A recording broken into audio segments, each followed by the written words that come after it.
Assalamualaikum warahmatullahi wabarakatuh.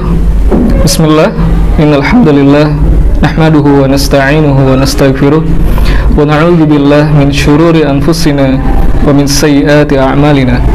May yahdihillahu fala mudhillalah wa may yudlil fala hadiyalah.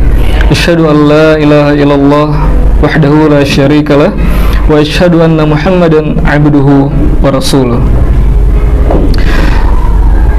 Sahabat MDM TV yang dirahmati Allah, semoga kita selalu berada dalam keadaan sehat walafiat dan selalu berada dalam lindungan Allah Subhanahu wa taala. Amin ya rabbal alamin.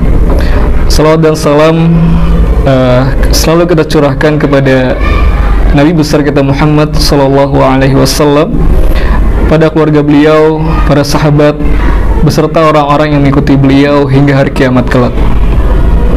Alhamdulillah, pada kesempatan ini ulun ingin membahas sedikit tentang tema yang sangat penting, yaitu kiat membersihkan hati. Kenapa ulun bilang tema ini sangat penting?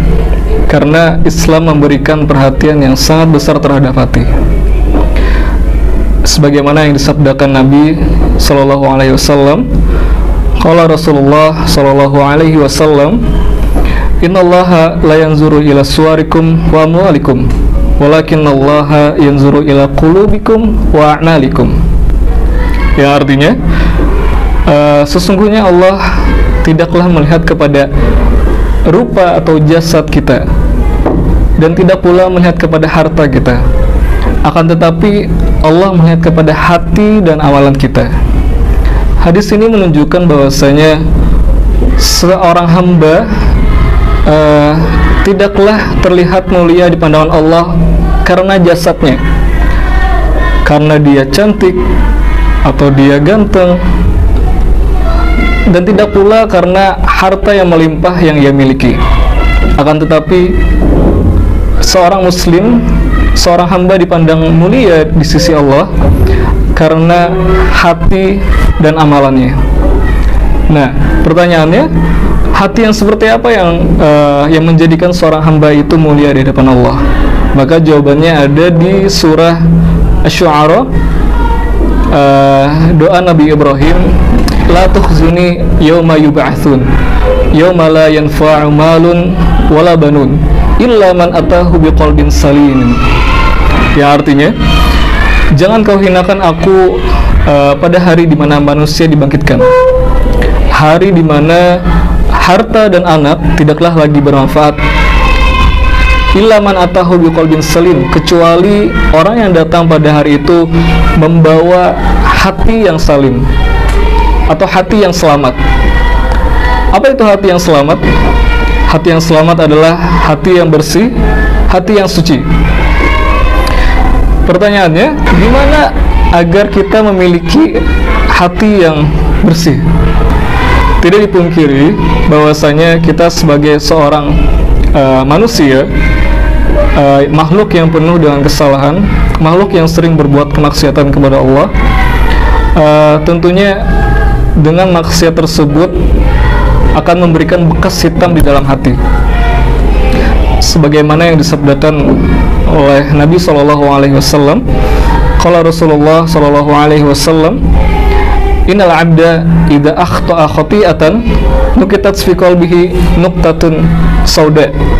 Ya, artinya, sungguh seorang hamba apabila melakukan suatu kesalahan akan dititikkan titik hitam di hatinya.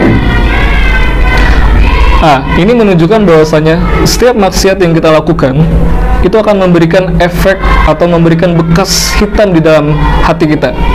Semakin banyak maksiat yang kita lakukan, maka semakin banyak titik hitam yang memenuhi hati kita.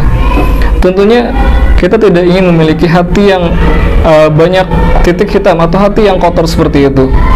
Maka bagaimana caranya agar kita bisa membersihkan noda-noda hitam tersebut? Oleh karena itu, ulun ingin membahas tentang kiat membersihkan hati. Bismillah. Kiat yang pertama, menjaga lisan. Qala Rasulullah sallallahu alaihi wasallam, la yastaqimu imanu 'abdin hatta yastaqima qalbuh. wala yastaqimu qalbuh hatta yastaqima lisanuh. Ya, artinya tidaklah lurus iman seorang hamba sampai lurus juga hatinya, dan tidaklah lurus hatinya sampai lurus lisannya. Dalil ini menunjukkan bahwasanya lisan itu memiliki pengaruh yang sangat besar terhadap hati.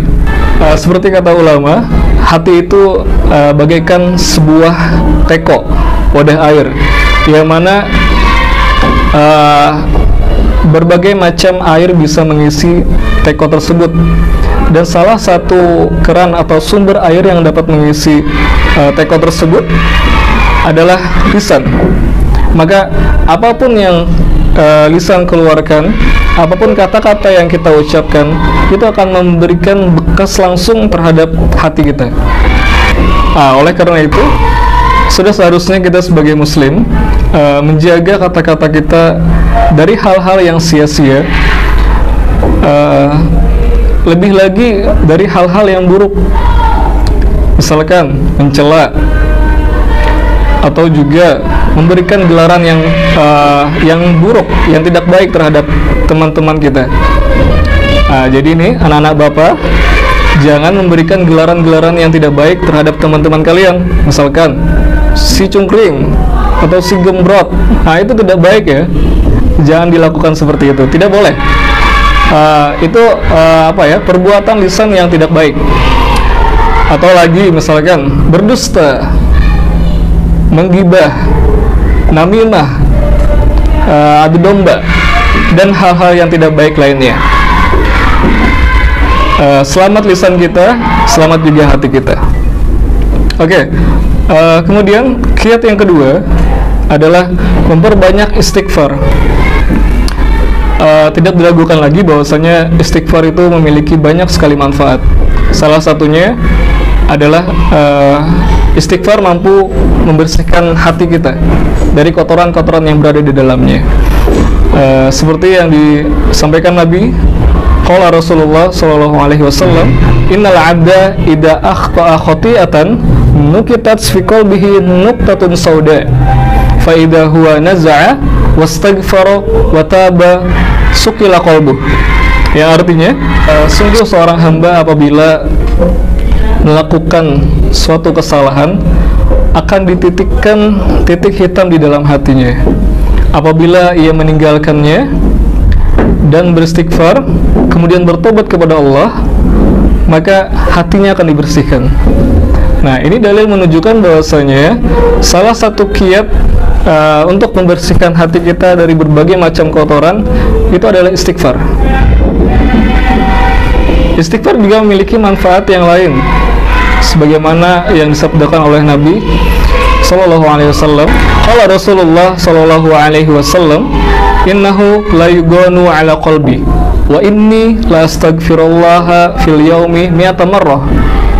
Yang artinya, sungguh ada sesuatu yang menghalangi hatiku, dan sungguh aku orang yang beristighfar kepada Allah dalam sehari sebanyak 100 kali.